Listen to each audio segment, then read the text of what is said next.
tinha levado a pancada ali na coxa no primeiro tempo. E depois faz um gol bonito, um gol importante. É o resultado de uma dedicação, até porque você não vinha sendo titular, então era um gol importante também nesse sentido.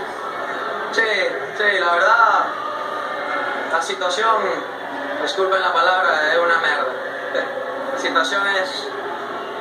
No definimos el partido el primer tiempo, tuvimos 3, 4 ocasiones claras de gol, no fallemos y después lo falamos. Los primeros 15 minutos eran muy importantes y nos hacen unos goles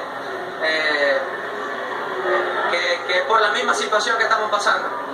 Dentro de todo, el resultado 2-1 es, entre comillas, o mejor resultado para perder, porque está haciendo un gol de visitante.